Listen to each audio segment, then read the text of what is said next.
کہاں جائے آخر بیابان ہر سو، شکستہ ہے پہلو اکیلی ہے زہرا۔ بسم اللہ الرحمن الرحیم، انا اعطیناک الکوثر فصل لربک وانحر ان شانئک هو الابتر۔ صلوات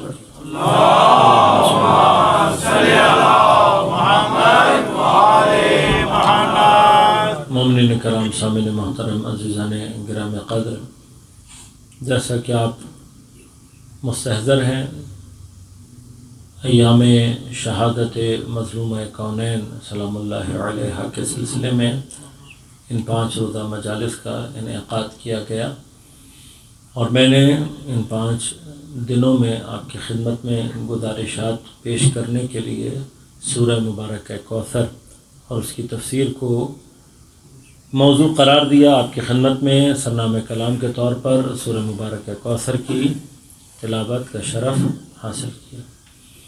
کوشش کروں گا کہ چند ایک مطالب آپ کی خدمت میں سورہ مبارکہ کوثر کے ضمن میں پیش کر سکوں۔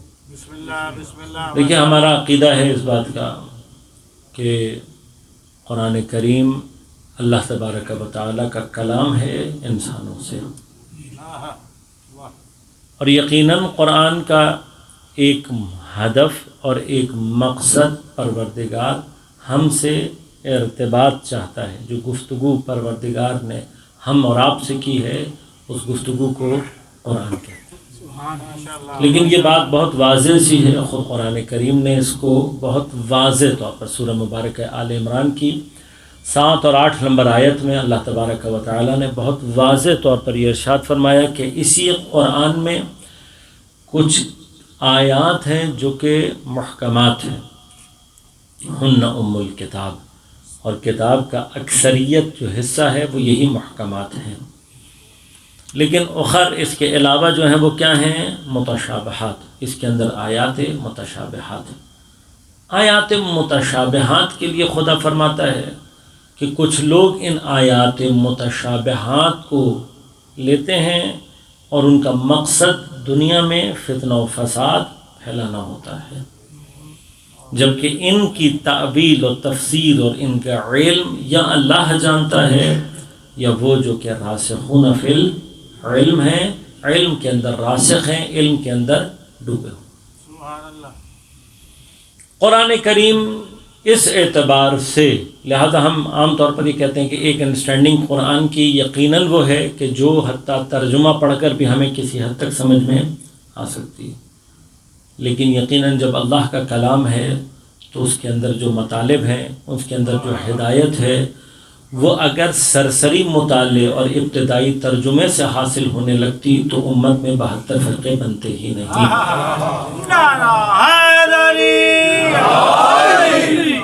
بس یقیناً قرآن کتاب ہدایت ہے، اس میں کوئی شک نہیں، لیکن میں تھوڑا سا ذرا ایک علمی مطلب آپ کی خدمت میں پیش کروں گا۔ یہ مطالب عام طور پر آپ کے ذہن میں ہوتے ہیں، لیکن تھوڑی سی توجہ انسان کے اوپر اور بہت سارے دروازے فکر کے کھولتے ہیں۔ یہی توجہ بنیادی طور پر قرآن کا اصل ہدف بھی ہے، لہذا قرآن اپنے پڑھنے والوں سے صرف 2 چیزوں کو ڈیمانڈ کرتا ہے۔ اگر میں بہت ہی مختصر کر کے بات کروں، وہ ڈیمانڈز جو خود قرآن نے اپنے پڑھنے والوں سے، اپنے ماننے والوں سے کی ہیں، 2 اہم ڈیمانڈز قرآن کی کیا ہیں؟ پہلی سورہ مبارکہ مزمل کی آخری آیت میں فرمایا کہ فَقْرَؤْا مَا تَيَسَّرَ، کتنا قرآن پڑھو؟ جتنا تم آسانی کے ساتھ پڑھ سکتے ہو، جتنا تمہیں میسر۔ لہذا یہ زیادہ قرآن پڑھنا اور خاص طور پر بغیر سمجھے ہوئے پڑھنا، یہ نہ قرآن کی خواہش ہے نہ وارث قرآن کی خواہش ہے۔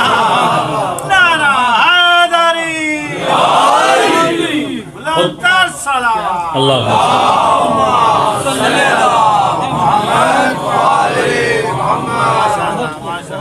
وارثان قرآن بہت واضح سی بات ہے، جب پیغمبر فرما گئے کہ انی تارک فیکم الثقلین کتاب اللہ و عطرت اہل البیت تو اہل بیت اطہار قرآن کے ہم وزن اور قرآن کے بارے سے اہل بیت اطہار نے بھی نہیں چاہا. ہو سکتا ہے کہ آپ میں سے بعض کے ذہنوں میں حضرت امیر کا یہ قول موجود ہو کہ مستحب میں سے یہ ہے کہ انسان روزانہ کم از کم 50 آیات کی تلاوت کرے. تو یہ 50 آیات کی تلاوت اس شخص کے لیے بیان کیا گیا ہے جس کو عادت ہے, جو عادت کرتے ہوئے یہاں تک پہنچا ہے. ابھی جس کو عادت نہیں ہے, ابتدائی طور پر میں قرآن کے ساتھ ایک رابطہ پیدا کرنا چاہتا ہوں, میں قرآن کے ساتھ ایک ارتباط رکھنا چاہتا ہوں, میں کیا کروں؟ نہیں پڑھا, کوئی بھی وجہ ہو گئی, کوئی بھی مسئلہ تھا, اب کیا کروں, کہاں سے شروع کروں؟ تو قرآن کہہ رہے فقرؤوا ما تیسر, تھوڑا پڑھو.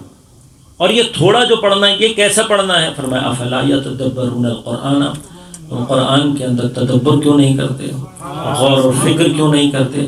بس قرآن کا فارمولہ بہت مختصر سا ہے, کیا ہے؟ تھوڑا پڑھو لیکن سمجھ کر پڑھو. سبحان اللہ. تھوڑا قرآن پڑھو لیکن سمجھ کر. اب یہ تھوڑا کتنا ہو سکتا ہے؟ تھوڑا ایک آیت بھی ہو سکتی ہے. میں آج کل کے نوجوان دوستوں سے خاص طور پہ کہتا ہوں کہ بھائی تمہارے لیے تو اللہ نے بہانے بھی ختم کر دیے. ہماری جنریشن تک تو شاید تھوڑے بہت بہانے تھے, لیکن اب موجودہ جنریشن کے لیے یہ بہانے ختم ہو گئے. اس لیے کہ ہم کہتے تھے بھائی چلو قرآن اٹھانے کے لیے وضو کرنا پڑتا ہے, کون وضو کرے, ایک بہانہ ہمارے اور آپ کے ہاتھ میں تھا. لیکن اب تو موبائل کے اندر آ گیا ہے, اور موبائل کی اسکرین پر جو قرآن آتا ہے اس کے لیے وضو کی شرط بھی, قرآن چھونے کے لیے شرط ہے, پڑھنے اور سننے کے لیے شرط, قرآن پڑھنے کے لیے وضو کی شرط نہیں ہے. آپ کے موبائل پر, اچھا موبائل پر بھی ایسے ایسے ایپس آ گئے ہیں کہ آپ کو کچھ نہیں کرنا پڑے گا, روزانہ ایک آیت خود بخود آپ کی اسکرین پہ ترجمہ سمیت آ جائے گی. اب اگر آپ قرآن کی ایک آیت پڑھنے کے لیے بھی اگر وقت نہیں نکال سکتے اپنی زندگی میں, تو پھر کیا ہمیں اپنے آپ کو امت قرآن کہلانے کا حق ہے؟ کیا پھر ہمیں یہ حق حاصل ہے کہ ہم یہ کہیں کہ ہم قرآن کی امت ہیں, قرآن ہمارے لیے نازل ہوا, قرآن شفاعت کرے گا؟ یہ عقیدہ ہمارا بالاتفاق المسلمین ہے کہ قرآن نے شفاعت کرنی. کس کی؟ جس نے قرآن چوم کے اوپر رکھ دیا ہو, جس نے قرآن کے نیچے سے اپنے مسافروں کو نکالا ہو. کس کی شفاعت کرے گا؟ جس نے قرآن کے ساتھ رابطہ رکھا ہوگا. آپ قرآن کے ساتھ رابطہ رکھیں, قرآن قیامت کے دن آپ کے ساتھ رابطہ رکھے گا. اور ایگزیکٹلی اللہم صلی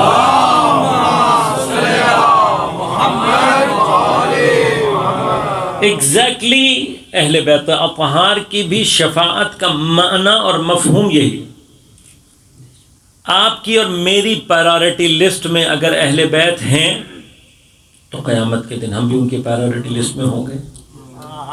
لیکن اگر میری پرائورٹی لسٹ کے ٹاپ پر اہل بیت نہیں ہیں اور میں یہ چاہتا ہوں کہ قیامت کے دن میں ان کی ٹاپ لسٹ پر رہوں پرائورٹی کے, تو ایسا آپ دنیا میں اہل بیت اطہار کو اپنی پرائورٹی لسٹ پر ٹاپ پر لے آئیں, وہ دنیا میں بھی آپ کو پرائورٹی پہ رکھیں گے, آخرت میں بھی پرائورٹی.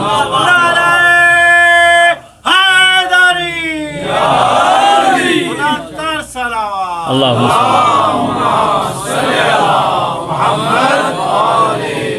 اور جب ہم یہ کہتے ہیں تو اس کا مطلب یہ نہیں ہے کہ ہر آدمی مولوی بن جائے. مولوی بن جانا پرائورٹیز کو ظاہر نہیں کرتا. پرائورٹیز کا مطلب یہ ہے آپ کی اپنی زندگی کے اہداف, آپ جو بھی کر رہے ہیں, آپ ڈاکٹر ہیں, انجینئر ہیں, بزنس مین ہیں, اسٹوڈنٹ ہیں, جو کچھ بھی ہیں, آپ کی پرائورٹی میں اگر اہل بیت اطہار ہیں تو انشاءاللہ آپ بھی ان کی پرائورٹی میں. میرے پاس گفتگو یہاں بہت ہے لیکن میں اس سے زیادہ آگے نہیں جانا چاہتا, صرف ایک مقام عرض کروں گا, تھوڑا سا آگے بڑھوں گا. یہ جو بہت سارا قرآن پڑھنا بغیر سمجھے کہ بھائی پڑھے جاؤ, سمجھنے کی کیا ضرورت ہے, پڑھنے کا ثواب تو مل جائے گا, یہ ہمارا کانسیپٹ نہیں تھا, یہ ہم سایوں سے آیا ہے. ہمارا نہیں تھا یہ کانسیپٹ, ایسا کوئی مکتب اہل بیت کا کانسیپٹ ایسا کوئی نہیں ہے کہ قرآن زیادہ سے زیادہ پڑھو بغیر سمجھے. یہ ہمارے یہاں کا کانسیپٹ نہیں ہے, اطراف میں کہیں سے آ گیا ہوگا. اب اس کی سب سے بڑی مشکل کیا ہے؟ دو باتیں ہیں. ہم نے بھی ایکسیپٹ کر لیا کہ ہاں بھائی بالآخر قرآن پڑھنے کا کوئی نہ کوئی تو ثواب ہے, یا بالآخر ہے نا. آپ قرآن کی ایک آیت پڑھیں گے, روایات میں آئے یہ آیت پڑھو گے, مثلا اتنی آیات پڑھو گے اتنا ثواب ملے گا. بالآخر قرآن پڑھنے کا ایک ثواب ہے, اب چاہے سمجھ میں آئے یا نہ آئے. اب یہ دو سوال ہیں, آیا ثواب ملتا بھی ہے یا نہیں؟ یہ سوچنے کی بھی تو ضرورت ہے نا. میں بغیر سمجھے قرآن پڑھ رہا ہوں اور میرا عقیدہ کیا ہے کہ مجھے قرآن فائدہ دے گا, مجھے ثواب ملے گا. اب میں ثواب سے بحث نہیں کر رہا پہلے، لیکن میں ایک بات سمجھنا چاہتا ہوں، وہ یہ ہے کہ آیا قرآن اللہ نے واقعاً صرف ثواب حاصل کرنے اور پہنچانے کے لیے نازل کیا ہے؟ مثلا قرآن کو اللہ تعالیٰ نے یہ فرمایا ہو کہ نحن نزلنا ھذا القرآن، ہم نے اس قرآن کو نازل کیا تاکہ تم خود بھی ثواب کماؤ اور اپنے مردوں کو بھی ثواب بھیج دو؟ ایسی کوئی آیت آپ کو ملے تو مجھے بھی سنا دیجیے گا۔ میں نے جو قرآن پڑھا اور سمجھا تو مجھے قرآن ملا ھدی للناس وبینات، یہ قرآن ہم نے نازل کیا اس لیے کہ تاکہ لوگوں کو ہدایت مل سکے۔ اب بغیر سمجھے قرآن پڑھنے سے کس کو ہدایت مل سکتی ہے میں نہیں جانتا، لیکن ہمیں تو نہیں مل سکتی۔ آپ کو سمجھ میں ہی نہ آ رہا ہو آپ کیا پڑھ رہے ہیں تو کون سی ہدایت مل سکتی ہے یہ میری سمجھ میں نہیں آتا۔ بس اب غور کیجیے گا، عدل اور ظلم کے درمیان میں کیا فرق ہے؟ کہ عدل اسے کہتے ہیں جب کسی شے کو اس کے جگہ اس کے مقام پر رکھا جائے، جو چیز جس مقصد کے لیے اس کو اس مقصد کے لیے استعمال کرنا یہ عدل ہے، اور جس چیز کو جس مقصد کے لیے وہ ہے بنی ہے یا بنائی گئی ہے اگر اس مقصد کے لیے استعمال نہ کیا جائے تو یہ کیا کہلاتا ہے؟ ظلم۔ اب میں قرآن سے پوچھتا ہوں کہ قرآن اس بارے میں کیا کہتا ہے، تو قرآن نے آواز دے کر کہا کہ ہم نے اس قرآن کو نازل کیا فیہ شفاء و رحمہ للمؤمنین، اس قرآن میں شفاعت اور رحمت ہے کس کے لیے؟ مومنین کے لیے۔ پھر فرمائے یہی قرآن وما یزید الظالمین الا خسارہ، یہی قرآن جب ظالم کے ہاتھ میں جاتا ہے تو اسے سوائے خسارہ بڑھانے کے کچھ اور نہیں دیتا۔ اب اس سے بڑا ظالم کون ہوگا کہ جو قرآن کو پڑھ رہا ہو لیکن اس مقصد کے لیے نہیں جس مقصد کے لیے قرآن نازل کیا گیا، اس مقصد کو چھوڑ کر باقی سارے مقصد حاصل کر رہا ہو، تو ایسا شخص کون ہے؟ جس نے قرآن پر ظلم کیا۔ اور قرآن کیا کہہ رہا ہے؟ قرآن کہہ رہا ہے جو بھی ظالم ہوگا اگر قرآن تک پہنچ بھی جائے گا تو قرآن سے اس کو سوائے خسارے کے کچھ بھی نہیں ملے گا۔ اب بحث اس سے نہیں ہے تم پوری رات ایک ٹانگ پہ کھڑے ہو کے سارے کا سارا قرآن پڑھ لو، اگر سمجھا نہیں ہے نہ پڑھنے والے کو کچھ ملے گا نہ سننے والے کو کچھ ملے گا۔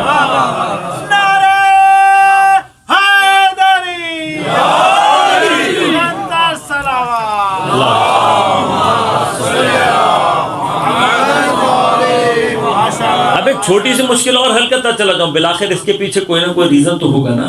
کیوں آخر آپ اتنا زور لگا رہے ہیں اس بات پر کہ قرآن سمجھنے کو چھوڑو، صرف پڑھ پڑھ کر ثواب حاصل کر لو؟ وہاں ریزن ہے، وہ ریزن یہ ہے کہ وہ بھی بہت اچھی طرح سے جانتے ہیں کہ جس دن ان کی عوام نے قرآن سمجھ کر پڑھنا شروع کیا اس دن معلوم ہو جائے گا حق پر کون ہے اور باطل کون ہے۔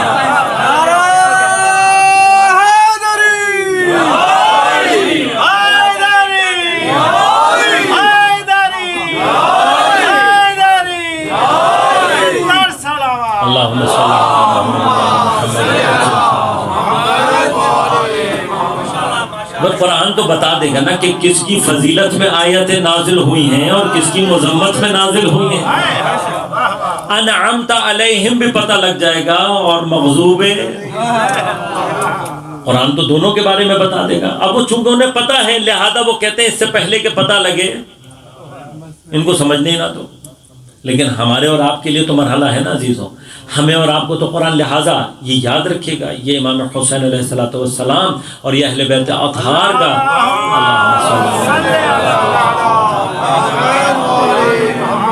اہل بیت اطہار علیہ السلام کا ہمارے اوپر ایک لطف اور عنایت ہے۔ اپنے فرش ازاں کے بہانے اہل بیت اطہار جو خود بھی قرآن سے جڑے ہوئے ہیں ہمیں اس طریقے سے قرآن سے جوڑ کر چلے گئے ہیں کہ ہم فرش ازاں پر تھوڑا سا ہی لیکن وہ قرآن پڑھتے ہیں سمجھ کر پڑھتے ہیں۔ تو چاہے میرے گھر کے بچے حافظ قرآن نہ ہوں، چاہے میرے گھر کے بچوں کو بہت ہی لہک لہک کر قرأت کرنی نہ آتی ہو، لیکن مجھے اس بات کا اطمینان ہے کہ میرے بچے کو کم از کم یہ پتا ہے کہ آیے تطہیر کب اور کہاں اور کس کے لیے نازل ہوئی۔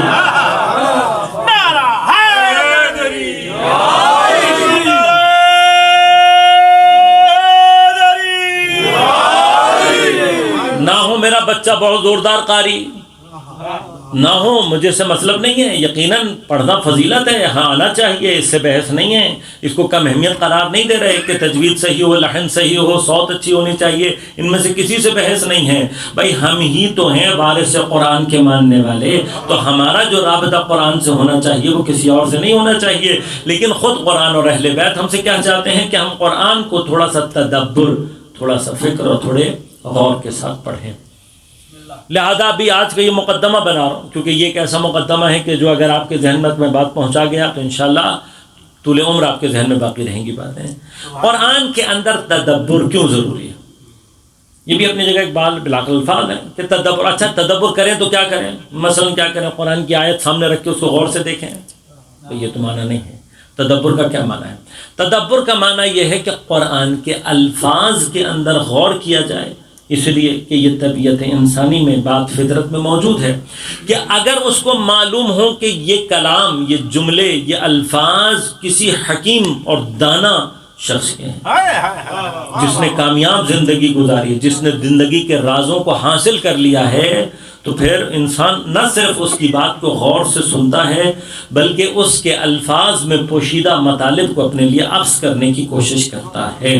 اور اگر ہمیں یہ بات کا یقین اور اطمینان ہو کہ یہ کلام کسی عام حکیم اور دانا کا نہیں ہے بلکہ خالق حکمت اور دانائی کا ہے، نعرہ تکبیر، نعرہ رسالت، نعرہ حیدری، ننتر صلوات،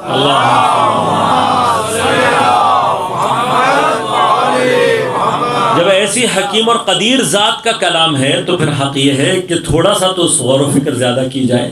یہ غور و فکر، یہ تدبر کچھ ایسے دروازے ہدایت کے کھولتا ہے جو اگر آپ نے قرآن کو سمجھنے کی کوشش نہیں کی تو یہ قرآن دروازے کبھی بھی نہیں کھولتا۔ لہذا بھی ایک بحث اپنے اندر غور کیجیے گا۔ میرے خاص طور پہ جو جوان بچے ہیں یہ بعض اوقات ان چیزوں کو ذرا جلدی پک کر لیتے ہیں۔ ہماری جو ذرا 40s یا 50s میں داخل ہو چکے ہیں، ہماری ایج گزر چکی ہے، لیکن جو بچے ہیں وہ ان چیزوں کو جلدی پک کرتے ہیں۔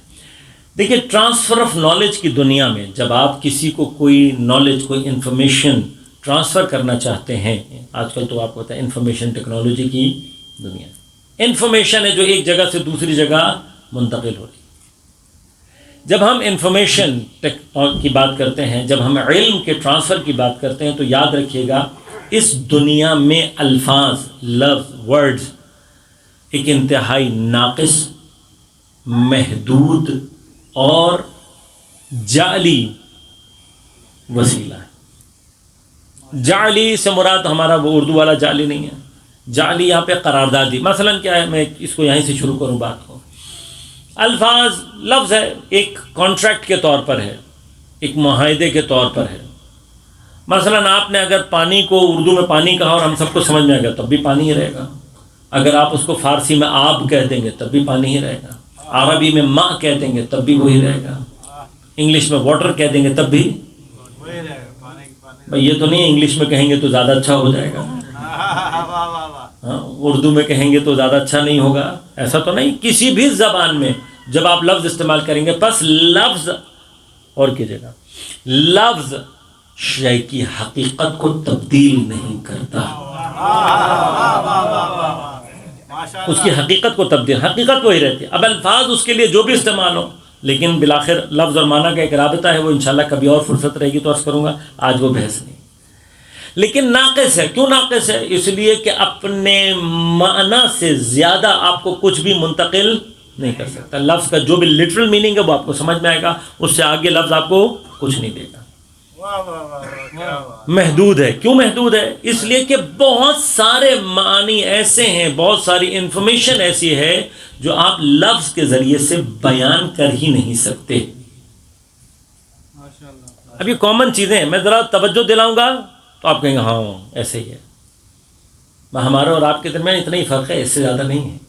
ہم وہ طالب علم ہیں جو تھوڑی سی ذرا محنت زیادہ کر لیتے ہیں، ورنہ اس فرش پر آنے والا ہر آدمی طالب علم ہے۔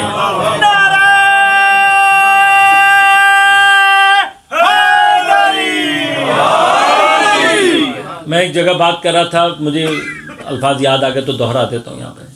میں نے کہا یہ دنیا کی واحد یونیورسٹی ہے جس میں ایڈمیشن کا کوئی کرائٹیریا نہیں ہے، کوئی ڈگری نہیں چاہیے، کوئی آپ کو پری ایجوکیشن ریکوائرڈ نہیں ہے، کوئی پری ریکویزٹس نہیں ہے، کچھ نہیں ہے، بس توفیق اور اوقات چاہیے۔ بے توفیقی اور بے اوقاتے کبھی بھی اس زمین پر آ ہی نہیں سکتے۔ لہذا یاد رکھیے گا جب بھی آپ محمد و آل محمد بلندتر سلام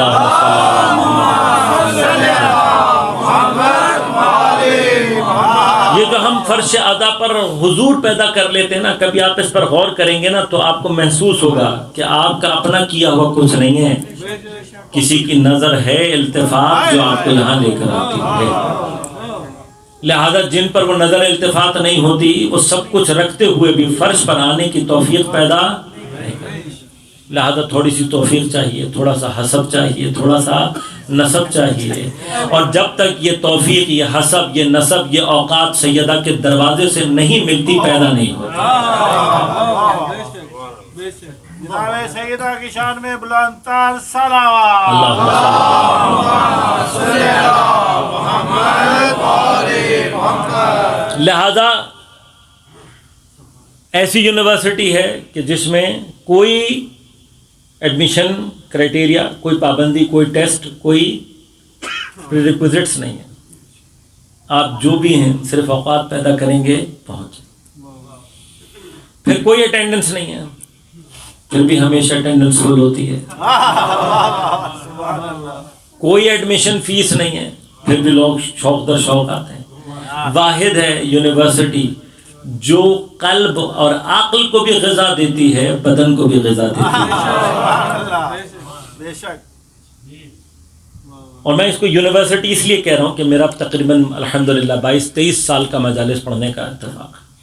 بہت ساری گفتگو ایسی ہے جو ہم نے ایون یونیورسٹی کے اسٹوڈنٹس کے درمیان بیٹھ کر کی ہے۔ جب ہم یہ بعض باتیں وہاں پر کرتے ہیں تو وہ پڑھے لکھے بچے جو بظاہر MA PhD کیے ہوئے ہوتے ہیں، وہ آ کر ہم سے کہتے ہیں سر آپ نے بڑی سخت باتیں کی، ہمیں سمجھ میں نہیں آئی۔ اور یقین کریں اسی فرش اعضا کا معجزہ میں نے یہ دیکھا ہے کہ بظاہر جو آپ کو ان پڑھ نظر آ رہا ہوتا ہے وہ بھی اس فرش سے کچھ نہ کچھ لے کر جا رہا ہے۔ میں نے بچوں کو وہ باتیں سمجھتے ہوئے دیکھا ہے اس فرش سے جو بہت جگہوں پر یونیورسٹیوں میں بڑوں کو سمجھ میں کسی کی تو نظر التفات ہے جو عقول کو معراج عطا کرتی ہے۔ لہذا ہمیں یہاں پہ سنگین باتیں کرتے ہوئے مجھے ڈر نہیں لگتا۔ مجھ سے بعض لوگ کہتے بھی ہیں، میں کہتا ہوں بھیا یہ میرا اور جناب سیدہ کا معاملہ ہے، میں نے اپنی ڈیوٹی دینی ہے، باقی کام جناب سیدہ کا ہے۔ لفظ کیا کرتے ہیں؟ لفظ ایک بہت بڑی دنیا ہے جس کو لفظ بیان نہیں کر سکتے۔ مثلا آج آپ غور کیجئے گا، یہ بات آپ جانتے بھی، میں صرف دہراؤں گا، آپ کی توجہ صرف اس پر متوجہ کروں گا۔ آپ لفظ سے ذائقہ کبھی بیان نہیں کر سکتے۔ صرف 4 ذائقے ہیں جو ہم بیان کر سکتے ہیں: میٹھا، کھٹا، کڑوا اور نمکین۔ ہاں، اب مثلا آپ نے کہا کھجور بھی میٹھی ہے، کیلا بھی میٹھا ہے، گلاب جامن بھی میٹھی ہے، تو پھر فرق کیا ہے؟ لیمو بھی کھٹا ہے، املی بھی کھٹی ہے، تو دونوں میں فرق کیا ہے؟ آپ اس سے زیادہ بیان نہیں کر سکتے۔ یہ کہیں گے بھائی لیمو کھٹا ہوتا ہے لیمو کی طرح سے، املی کا ذائقہ املی کی طرح۔ ہم ذائقہ بیان، رنگ بیان کر سکتے ہیں۔ Can you define me the colours? Red کسے کہتے ہیں؟ گرین کیا ہوتا ہے؟ آپ مجھے کلر دکھا تو سکتے ہیں، ڈیفائن نہیں کر سکتے۔ سبحان اللہ۔ آپ خوشبو ڈیفائن کر سکتے ہیں، گلاب کی اور چنبیلی کی خوشبو میں کیا فرق ہے؟ آپ کہیں گے گلاب کی خوشبو گلاب جیسی ہوتی ہے، نہیں ڈیفائن کر سکتے نا۔ آواز ڈیفائن کر سکتے ہیں، آواز بھی ڈیفائن نہیں کر سکتے۔ اب غور کیجیے گا اس کا معنی کیا ہوا۔ البتہ یہ بحث میں یہاں پہ چھیڑوں گا نہیں، کبھی اور کبھی موقع رہے گا تو انشاءاللہ عرض کروں گا۔ جو علم ہم اپنے حصوں سے، اپنی 5 سینسز سے حاصل کرتے ہیں، وہ الفاظ کے ذریعے علم سے زیادہ وسیع، زیادہ بہتر اور حقیقت کے نزدیک ہوتا ہے۔ وسیع ہوتا ہے نا بھائی۔ آپ نے جو کچھ دیکھا ہوا ہے نا وہ آپ کبھی بیان کر ہی نہیں سکتے الفاظ میں کریں۔ جو سنا ہوا ہے، جو احساس کیا ہوا ہے، بہت سارے احساسات ایسے ہیں جن کے لیے آپ کے پاس صرف لفظ ہے، آپ اس سے علاوہ اس کو ڈیفائن ہی نہیں کر سکتے۔ آپ کو خدا کا بھی ڈر ہوتا ہے، ہاں، آپ کو کسی ظالم کا بھی ڈر ہوتا ہے، آپ کو امتحان کا بھی ڈر ہوتا ہے، ہاں، محبوب کے بچھڑ جانے کا بھی ڈر۔ بھئی یہ سارے ڈر ہیں نا، یہ سارے ڈر ہیں۔ کیا ان ڈروں کے درمیان، ان خوف کے درمیان آپ فرق کر کے بتا سکتے ہیں کہ خدا سے ڈرنے والا خوف کیسا ہوتا ہے، ظالم سے ڈرنے والا خوف؟ محبت اسی طرح سے ہمارے پاس الفاظ نہیں ہیں، لہٰذا محسوسات کی دنیا، یاد رکھیے گا، ہم اپنے 5 سینسز سے جو سمجھتے اور سیکھتے ہیں اور درک کرتے ہیں وہ دنیا زیادہ وسیع ہے اس دنیا سے جو الفاظ کے ذریعے سے انڈرسٹینڈ کی جا سکے۔ حس سے اوپر کا درجہ عقل کا ہے۔ عقل جب معقولات، عقل جب اپنا کام کرنا شروع کرتی ہے تو جو اس کی دنیا ہے وہ اس سے بھی زیادہ وسیع تر ہے، اور اس سے اوپر کا درجہ قلب کا ہے۔ وہ انشاءاللہ کبھی فرصت رہے گی تو تفصیل صاحب کی خدمت میں عرض کروں گا، لیکن یہ آج سمجھانے کا مقصد کیا ہے کہ ان میں جو سب سے کم ترین مرحلہ ہے وہ مرحلہ ہے لفظ کا۔ اب اگر ہم یہ سمجھتے ہیں کہ قرآن یہی الفاظ تھے جو اللہ نے نازل کیے، اور یہی الفاظ کی صورت میں پیغمبر کے قلب پر مثلا وہاں سے آیت لکھی ہوئی آئی، یہاں سے کٹ کی یہاں پر پیسٹ کر دی، ایسا ہی ہے؟ ایسا نہیں ہے۔ چلیں یہ بھی ایک مثال دے جاتا ہوں یہاں پہ، بات بچوں کے لیے آسان ہو جائے گی۔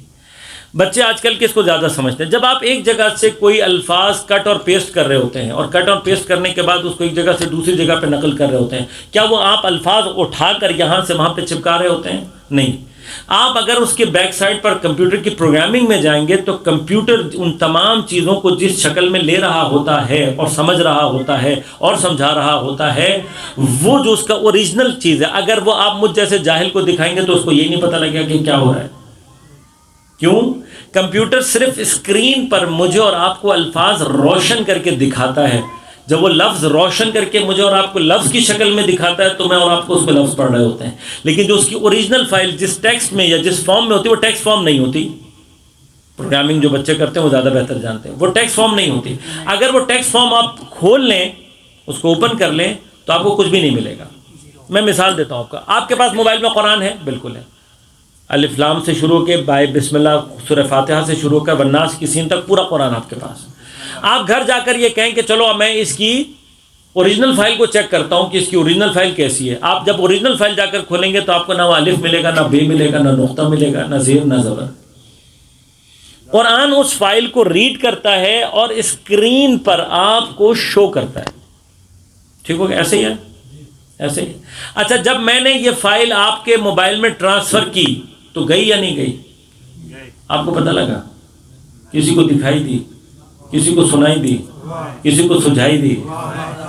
ہاں، تمہیں اپنے موبائل سے بنی ہوئی فائل اس موبائل سے وہاں چلی جائے، نہ دکھائی دیتی ہے نہ سنائی دیتی ہے۔ اگر تمہارا موبائل آواز نہ نکالے تو تمہیں یہی نہیں پتہ لگے گا کہ فائل آئی ہے یا نہیں آئی، جبکہ ایک موبائل سے دوسرے موبائل چلی گئی۔ یقین ہو گیا نا بھائی؟ آپ کس چیز پہ یقین کرتے ہو؟ آپ کہتے ہو بھائی 2 ٹک آ گئے، 2 ٹک کا مطلب کیا؟ چلی گئی۔ اب گئی یا نہیں گئی یہ نہیں پتا آپ کو، آپ ٹک کے اوپر اعتماد کیے بیٹھے ہوتے ہو کہ بھائی یہ 2 ٹک آ گئے، اس کا مطلب چلی گئی۔ یہی ہے نا بھائی، اس سے آگے تو کچھ نہیں کر سکتے۔ تو جس انسان کی اوقات 2 ٹکوں سے آگے کسی چیز کو سمجھنے کی نہیں ہے، وہ کیسے یہ سوال کرتا ہے کہ معصوم کے اوپر وحی کیسے آتی ہے؟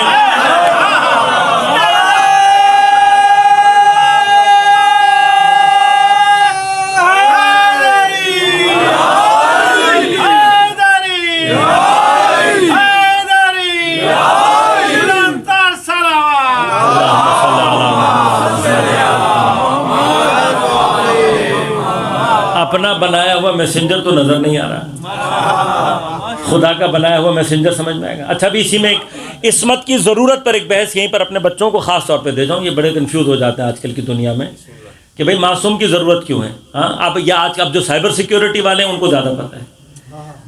آپ کو پتہ ہے کہ آج کل کی دنیا میں کتنے حساس ہو گئے یہ معاملات۔ ہاں، پورے ادارے، پوری چیزیں، پورے کمپیوٹرز، پوری جو انسان کی مطلب فورسز ہیں، آرمی کی فورسز، ان کے سارا کچھ، ہر چیز کیا ہے آج کل اسی کے تھرو ہو رہا ہے۔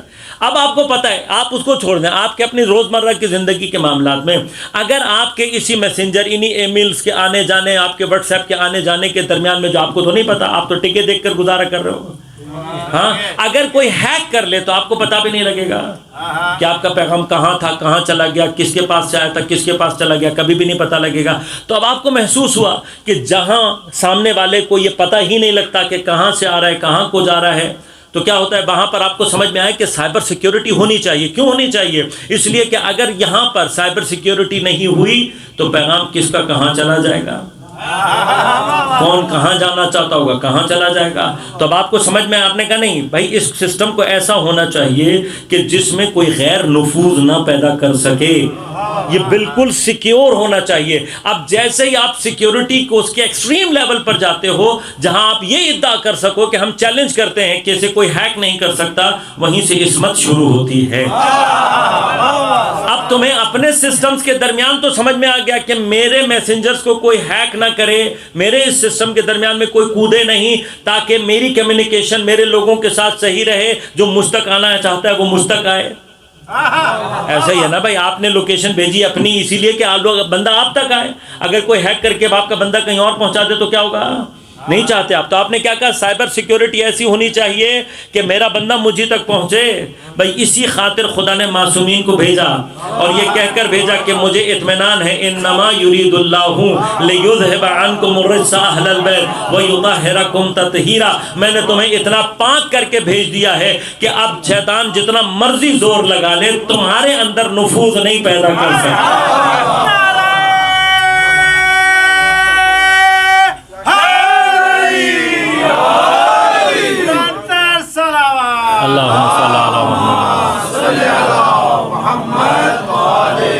اب آپ کو سمجھ میں ہمارے اور خدا کے درمیان میں معصوم کا ہونا کیوں ضروری ہے؟ اس لیے کہ اگر عصمت درمیان میں نہ ہو تو یہ کبھی اطمینان ہی نہیں ہوگا. جس کے پیچھے جا رہے ہیں وہ خدا ہے بھی یا نہیں, جس راستے پر چل رہے ہیں وہ خدا کی طرف لے کر جا رہا ہے یا نہیں. لہٰذا ہم اس لیے کہتے ہیں کہ خدا اور ہمارے درمیان معصوم کا ہونا ضروری یہ ہے, اس لیے کہ ہماری اوقات 2 ٹک سے آگے کی نہیں ہے. بس جب یہ اطمینان ہو جاتا ہے کہ یہ ٹک معصوم کی طرف سے آ رہا ہے,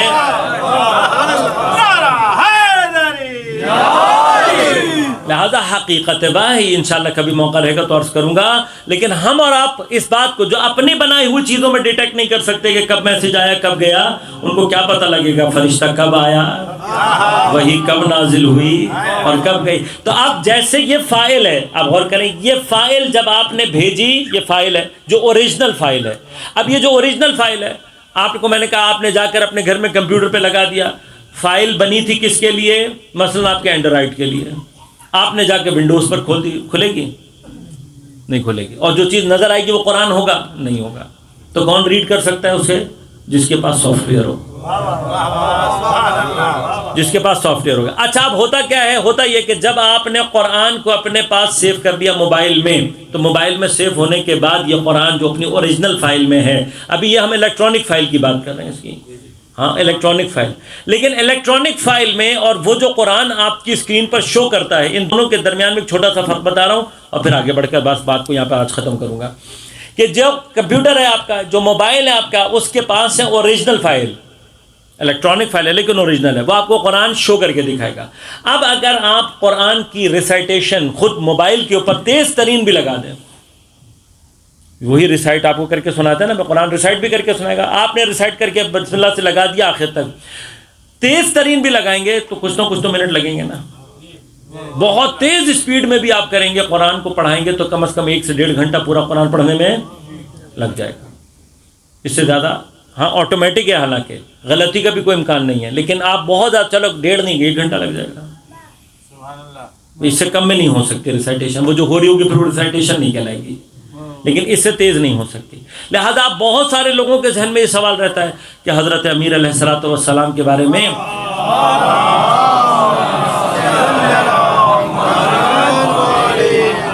حتیٰ اہل سنت برادران نے, انہوں نے بھی یہ روایت کو نقل کیا کہ حضرت امیر کے بارے میں صحابہ میں مشہور تھا, اور یہ بات عام طور پر معلوم تھی لوگوں کو کہ حضرت جب گھوڑے کی رکاب میں پاؤں رکھتے تو بسم اللہ سے قرآن شروع کرتے, اور جب دوسری رکعت میں پاؤں رکھتے تو پورا قرآن پڑھ چکے ہوتے.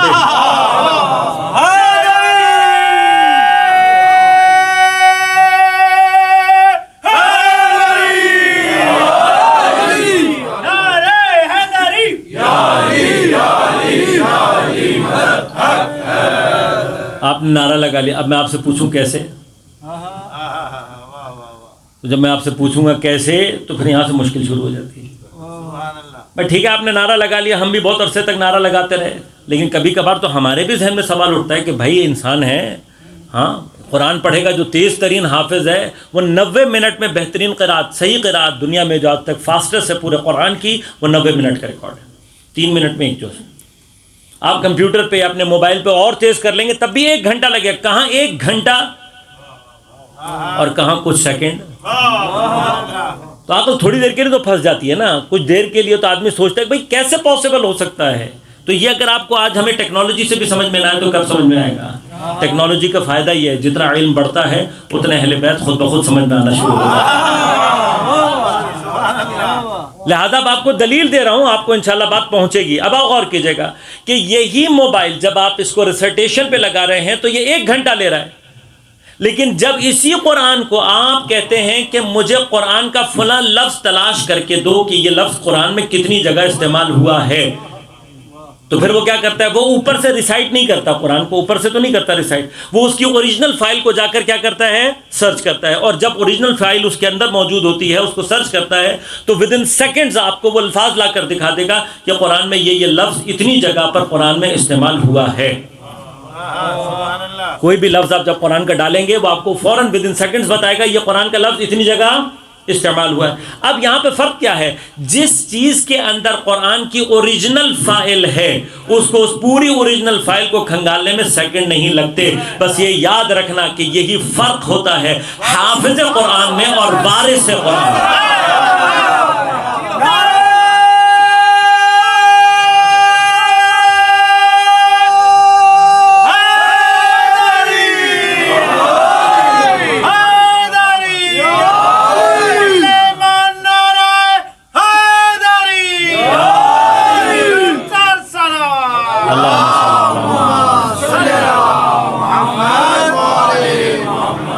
تو ہم نے قرآن میں تھوڑا سا تدبر کرنا ہے، تھوڑا سا تدبر کرنا، قرآن خود ہمیں جواب دے گا۔ اب یاد رکھنا وارث میں اور حافظ میں یہ فرق ہے، لہذا یاد رکھیے گا جب قرآن نے کہا اِنَّا نَحْنُ نَزَّلْنَا الذِّكْرَ وَإِنَّا لَهُ لَحَافِظُونَ، ہم نے اس قرآن کو نازل کیا اور ہم اس کی حفاظت کرنے والے ہیں، تو اس حفاظت کے لیے قرآن حافظ کے حافظوں کا محتاج نہیں ہے کہ حافظ اپنے حافظے میں محفوظ رکھے گا تو قرآن محفوظ ہو جائے گا، نہیں، یہ اللہ کی کتاب اور نور ہے، یہ جب عرش پر محفوظ ہوتا ہے تو لوح کہلاتا ہے، اور جب فرش پر محفوظ ہوتا ہے تو قلب معصوم کہلاتا ہے۔ بس قلب معصوم ہے بنیادی طور پر جو قرآن کو محفوظ رکھتا ہے۔ اصل قرآن اپنی حقیقت نورانیہ میں کہاں محفوظ ہوتا ہے؟ قلب معصوم میں۔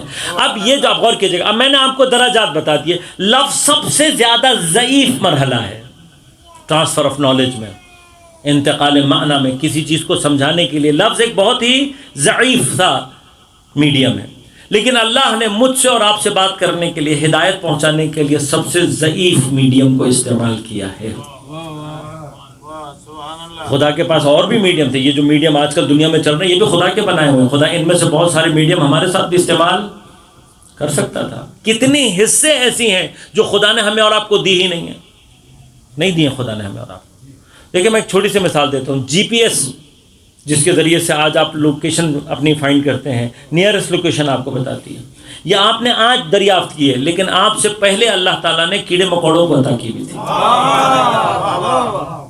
شہد کی مکھیوں میں جی پی ایس موجود، چونٹیوں کے اندر جی پی ایس موجود، انشاءاللہ اس کی تفصیل کا بھی موقع رہے گا تو تفصیل الگ بیان کروں گا، تفصیل الگ بیان کر دوں گا۔ لیکن انہی چیزوں کے ذریعے سے تو ہم نے، یہ آیات الہیہ ہیں، ان کے ذریعے سے ہم نے بہت ساری چیزوں کو سمجھنا ہے۔ اب میں نے چونٹی کا نام لے دیا تو ایک چھوٹی سی چیز یہاں پر کہہ کے آگے بڑھ جاؤں گا، کیونکہ یہ چھوٹی چھوٹی باتیں ہیں بعض جو ہمارے ذہنوں میں الجھی بھی ہوتی ہیں۔ ہاں بعض اوقات ہمارا ضرورت سے زیادہ ذہن سائنٹیفک ہو جائے تب بھی نقصان پہنچ جاتا ہے، فلسفی ہو جائے تب بھی نقصان پہنچاتا ہے۔ لہذا غور کیجیے گا، اکثر ایک بہت بڑی دنیا ہے، تھوڑا سا ذرا معقولات کی دنیا میں آگے چلے جاتے ہیں تو ان کا فوراً یہ کیسے ہو سکتا ہے، عقل میں نہیں آتی بات۔ بھائی تمہاری عقل میں نہیں آ رہی تو عقل ٹھیک کرو۔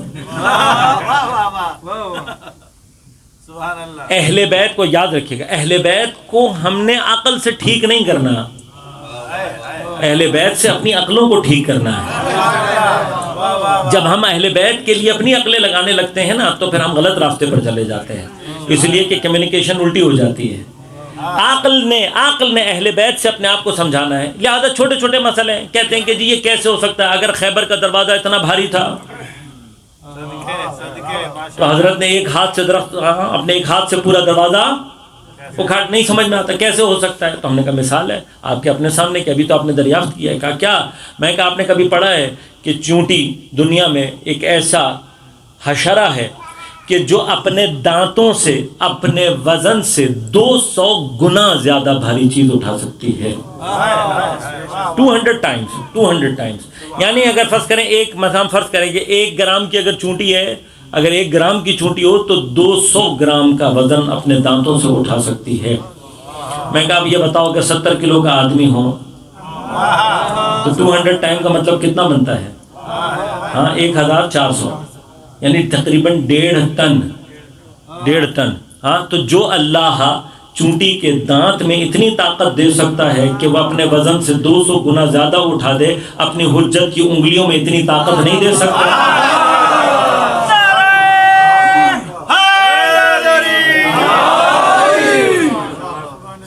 مثال موجود ہے، اللہ نے میرے اور آپ کے سامنے مثالیں رکھی ہیں. اب یہ جی پی ایس وغیرہ یہ ساری چیزیں آلریڈی موجود ہیں، یہ ہم نے اور آپ نے آج دریافت کی ہیں، لیکن اللہ نے ہمیں اور آپ کو نہیں دی، چونٹی کو دے دی. ہمیں اور آپ کو نہیں دی، شہد کی مکھی کو دے دی.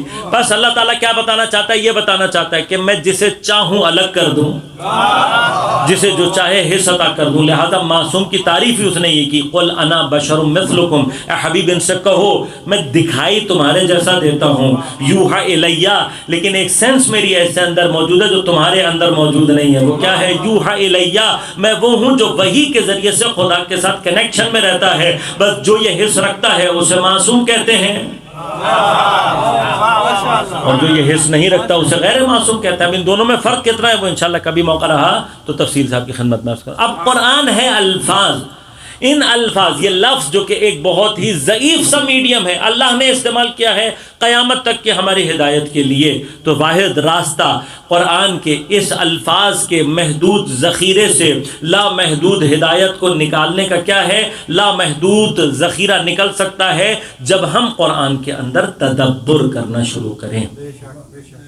اب تدبر کیا ہے؟ تدبر کی ابتدا یہ ہے کہ جب ہمیں پتہ ہے کہ کسی حکیم اور دانا کا کلام ہے تو ہم یہ سوچیں کہ اس نے یہ الفاظ استعمال کیوں کیے. اور جب کبھی حکیم اپنی فصاحت اور بلاغت کے جوہر بکھیرنے پر آتا ہے تو یاد رکھے گا کلام کو طولانی نہیں کرتا، مختصر کر کے ایسے دروازے کھول دیتا ہے کہ اس کے ایک جملے کو پڑھنے والے قیامت تک اس سے اپنے لیے مطالب نکالتے رہتے ہیں. جب ایک عام حکیم اور دانا یہ کام کر سکتا ہے تو خالق حکمت اور دانائی جب اپنی فصاحت اور بلاغت کے بحر بے کراں کو جاری کرتا ہے تو وہ اپنے حبیب پر کوثر کو نازل کر دیتا ہے. نعرہ تکبیر، نعرہ رسالت، نعرہ حیدری، جناب سیدہ کی شان میں بلند تر صلوات.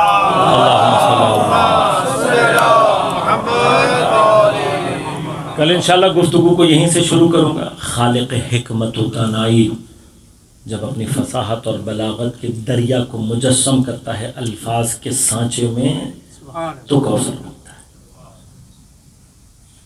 یہ کیا مقام ہے انشاءاللہ عرض کروں گا، لیکن کسی کی فضیلت کے لیے خالق حکمت و دانائی فصاحت کے جوہر بہا دے. اگر وہ ذات سیدہ کی ہو تو انسان سوچے کہ سیدہ کی فضیلت عند اللہ کیا ہو. وہ بی بی جس کا مقام عند اللہ ہے، وہ اللہ اپنے نزدیک کسی کے مقام کو اگر ظاہر کرنا چاہتا ہے تو پھر بہترین راستہ اس کے لیے کیا ہے؟ اپنے حبیب کے ذریعے سے. لہذا تمام مسلمانوں میں بالاتفاق یہ مسئلہ ہے کہ پیغمبر کے عمل کو پرکھا جاتا ہے، پیغمبر کے عمل کو دیکھا جاتا ہے. پیغمبر جیسا عمل انجام دیتے ہیں ہم حکم کو اسی اعتبار سے اپنے لیے حاصل کر لیتے ہیں. مثلا اگر پیغمبر کسی کام کو کبھی انجام دیں اور کبھی انجام نہ دیں تو ہمیں سمجھ میں آ جاتا ہے کہ یہ واجب نہیں. پیغمبر خود انجام نہ دیں مگر کسی اور کو دیکھ کر کے ہاں یہ تم نے اچھا کام کیا تو ہمیں پتہ لگ جاتا مستحب ہے لیکن اتنا مؤکد نہیں. بعض عمل ہم نے ایسے دیکھے کہ پیغمبر نے کبھی ترک نہیں کیے لیکن ساتھ ساتھ لوگوں کو بتا دیا کہ دیکھو یہ مستحب ہے، میں ترک نہیں کر رہا اس لیے تاکہ تمہیں یہ سمجھ میں آ جائے کہ یہ سب سے مؤکد ہے. لیکن جہاں واجب کی بات آ جاتی وہاں پیغمبر سے کبھی بھی اس کا ترک ممکن ہی نہیں۔ تمام واجبات میں نے اٹھا کر پیغمبر کی حیات میں دیکھے، میں نے پیغمبر کا کوئی واجب اس طریقے سے نہیں دیکھا جیسا میں نے سیدہ کے احترام کرنے کے عمل کو پیغمبر سے دیکھا۔ جناب عائشہ روایت کرتی ہیں، ام المومنین روایت کرتی ہیں، پیغمبر کو بڑے نزدیک سے دیکھا ہوا ہے انہوں نے، اور یہ روایت ہے اس کو اہل سنت نے اپنی کتابوں میں نقل کیا کہ کلما، جب بھی، کبھی ایسا نہیں ہوا، کلما جب بھی سیدہ داخل ہوتی ہیں پیغمبر اپنے تمام قد کے ساتھ کھڑے ہو جاتے ہیں۔ کتنا احترام کرتے ہیں پیغمبر کا ہمیشہ۔ کبھی اگر پیغمبر اتنے والہانہ طریقے سے، میں نے کبھی پیغمبر کو دوڑتے ہوئے نماز پڑھتے ہوئے نہیں دیکھا، جبکہ قرآن کئی جگہوں پہ کہتا ہے فسعوا الی ذکر اللہ، اللہ کے ذکر کی طرف سعی کرو، یہ قرآن کا حکم ہے، لیکن میں نے پیغمبر کو کبھی نماز جمعہ یا نماز کے لیے دوڑتے ہوئے نہیں دیکھا۔ لیکن جناب عائشہ کہہ رہی ہیں، اور یہ رہبر معظم کی علمی بصیرت کا ایک بہت زبردست مقام ہے کہ یہ روایت اس شکل میں کئی سو سالوں سے ہمارے پاس موجود ہے، لیکن کسی نے اس میں اتنی دقت نظر نہیں کی جتنی رہبر نے کی۔ رہبر نے کہا یہاں پر جو روایت کو نقل کیا گیا تو نہیں کہا گیا قام لہا، اگر کہا جاتا قام لہا اس کا مطلب پیغمبر کھڑے ہوتے تھے جناب سیدہ کے لیے، کا روایت نقل کرنے والے نے کہا قام الیہا، کا قامہ جب الہ کے ساتھ آ جائے تو صرف کھڑے ہونے کا مطلب نہیں دیتی، بلکہ اس کا معنی کیا ہے، کھڑے ہو کر دوڑتے ہوئے سیدہ کے پاس جاتے۔ جب بھی سیدہ داخل ہوگی پیغمبر کھڑے ہو کر دوڑتے ہوئے سیدہ کے پاس جاتے، تو سیدہ کی پیشانی کا بوسہ لیتے، سینے سے لگاتے، اپنی جگہ پر کھڑا کر کے اس وقت تک کھڑے رہتے جب تک سیدہ بیٹھی تھی۔ اب مجھے مسلمان سے سوچ کر بتا دیں کہ پیغمبر نے اگر سیدہ کا احترام اس طریقے سے کیا اور کبھی ترک نہیں کیا تو اس کا معنی کیا ہے؟ جب پیغمبر پر یہ واجب اس طریقے سے موجود ہے تو پھر امت پر کتنا بڑا واجب ہونا چاہیے۔ لیکن اگر کسی محفل میں سیدہ آ جائیں اور لوگ سیدہ کا استقبال نہ کریں، پیغمبر اپنی جگہ بیٹھا کر خود کھڑے رہتے ہیں، کسی محفل میں سیدہ کھڑی رہ جائے اور لوگ جگہ دینے سے بجائے حتیٰ سیدہ کو بیٹھنے کے لیے نہ کہیں، سیدہ کے احترام میں کھڑے نہ ہوں، تو مجھے کسی سے کوئی بحث نہیں ہے عزیزوں، لیکن میں اتنا جانتا ہوں کہ اگر کوئی مسلمان جان بوجھ کر کسی واجب کو ترک کر دے تو ترک واجب حرام ہے، اور جو حرام کو جان بوجھ کر ادا کر دے وہ عادل نہیں ہو سکتا، اس کی عدالت ساقط ہے۔ سیدہ، اسی لیے ہمیں یہ چیزیں اب سمجھ میں آتی ہیں، کچھ کام سیدہ نے صرف اور صرف ظالموں کے چہرے سے نقاب ہٹانے کے لیے انجام دیے، لیکن سیدہ کو کتنی محبت ہے، سیدہ سے کتنی محبت ہے پیغمبر کو۔ بس ایک واقعے کی طرف اشارہ کروں گا اور آج کے دن کی آپ کی زحمتوں کو تمام کروں گا۔ روایات میں ملتا ہے، ہمارے اور آپ کے نزدیک بعض تاریخ کے مطالب کو بیان نہیں کیا جاتا، لہٰذا ہم اور آپ عام طور پر یہ سمجھتے ہیں کہ جب فتح مکہ ہوئی تو پیغمبر نے عام معافی کا اعلان کر دیا، یعنی سب کو معاف کر دیا۔ نہیں، ایسا نہیں۔ جتنی مرضی تاریخیں اٹھا کر دیکھیں، طبری سے لے کر جتنی بھی قدیم ترین منابع، ابن خلدون، کسی بھی تاریخ کو اٹھا کر دیکھ لیں، سب متفق علیہ طور پر یہ کہتے ہیں کہ اس عام معافی کے ساتھ تقریباً 10 افراد ایسے تھے کہ جن کے لیے پیغمبر نے فرمایا کہ اگر یہ لوگ توبہ کریں تب بھی قتل کر دینا، اگر یہ کلمہ پڑھیں تب بھی قتل کر دینا، اگر یہ اپنے آپ کو خانہ کعبہ کے پردوں میں لپیٹ لیں تب بھی انہیں قتل کر دینا۔ ان 10 میں سے ایک شخص ہے جس کا نام حریث بن نفیل ہے۔ حریث بن نفیل یہ ملعون کون ہے؟ اس کے بارے میں روایت ملتی ہے کہ جب حضرت مکہ سے مدینہ ہجرت کر گئے تو حضرت امیر کو 2 کام چھوڑ کر گئے سپرد، ایک یہ کہ امانتیں لوگوں تک پہنچیں، دوسرا بنی ہاشم کی جتنی بھی خواتین اور بچے ہیں ان کو لے کر مولا کائنات نے آنا تھا۔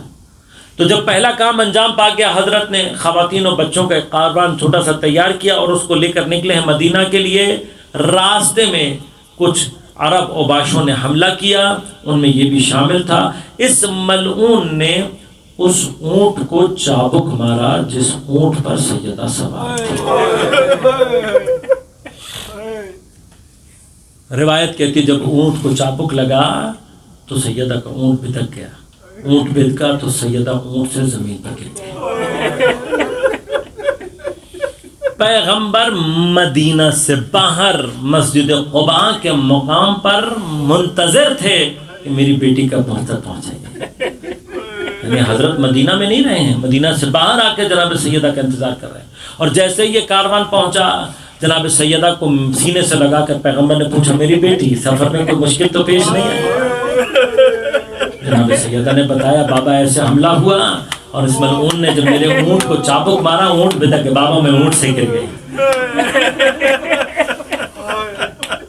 سیدہ چوٹ تو نہیں آئی، سیدہ کوئی تکلیف تو نہیں پہنچی، مجھے نہیں معلوم، لیکن عزیزوں اس واقعے کے 10 سال کے بعد یا 9 سال کے بعد فتح مکہ ہوئی۔ اس واقعے میں 9 سال تک رحمت للعالمین ہیں، اپنے اوپر ظلم کرنے والے، اپنے آپ کو پتھر مارنے والے، اپنے آپ پر بدترین ظلم کرنے والوں کو پیغمبر نے معاف کر دیا۔ لیکن 9 سال کے بعد پیغمبر جب اسی شہر میں آئے ہیں، سیدہ کے اونٹ کو چابک مارنے والے کو پیغمبر نے معاف نہیں کیا، بلکہ پیغمبر نے کیا کہا؟ اور حضرت امیر علیہ السلام نے اس ملعون کو واصل جہان کا خوابے کے پردوں میں بھی اپنے آپ کو لپیٹ لے، بھائی یا رسول اللہ آپ کی بیٹی کے اونٹ کو کوئی چابک مارے 9 سال کے بعد بھی آپ اسے معاف نہیں کرتے، تو جنہوں نے آپ کی بیٹی کے دروازے کو آگ لگائے، جنہوں نے آپ کی بیٹی کو تازیانے مارے، جنہوں نے آپ کی بیٹیوں کو تماچے مارے، لیکن جناب سیدہ بس آپ کی خدمت میں بھی ایک چھوٹی سی گزارش پیش کروں گا، اے میری بی بی اونٹ سے گرنا بڑا سخت ہوتا ہے، لیکن جب آپ اونٹ سے گری ہوگی ارے آپ کے سر پہ چادر بھی ہوگی، آپ کے ہاتھ کھلے ہوئے بھی ہوگے، ارے بی بی آپ کی بیٹیاں کوفہ اور شام کے راستے میں خدا جانے کتنی مرتبہ اونٹوں سے زمین پر آئی ہے، نہ سروں پر چادریں تھی، نہ پسے گردن کے ہاتھ کھلے تھے، ارے پسے گردن ہاتھ بندے ہوتے، جب ملعون اونٹوں کو چابک مارتے اونٹ بھی لگتے، بیویاں اونٹ کے اوپر سے آ کر زمین پر گرتی، ارے بندے ہاتھوں سے اونٹ کی پشت سے زمین پر گرنا، اور میرے مولا عباس کا بغیر ہاتھوں اونٹ کی گھوڑے کی پشت سے زمین پر گرنا۔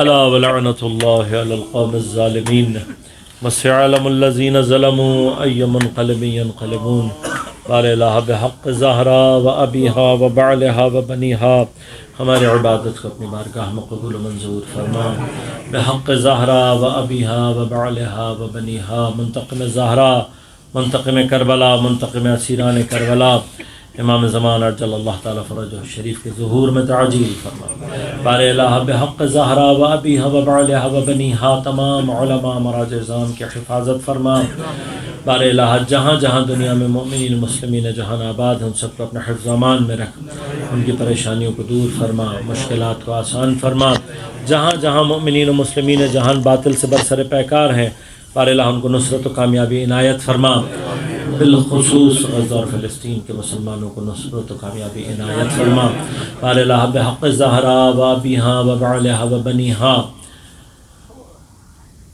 جتنے مومنین جہاں جہاں دنیا میں موجود ہیں بار الہ ان سب کو اپنے حفظ امان میں رکھ، پریشانیوں کو دور فرما، مشکلات کو آسان فرما، بیماروں کو صحت کامل عاجل عنایت فرما، بار الہ ہم سب کو امام زمان عجل اللہ تعالیٰ فرج و شریف کے اعوان انصار میں شمار ہونے کی توفیق عنایت فرما، بار الہ بحق زہرا و ابیہا و بعلہا و بنیہا۔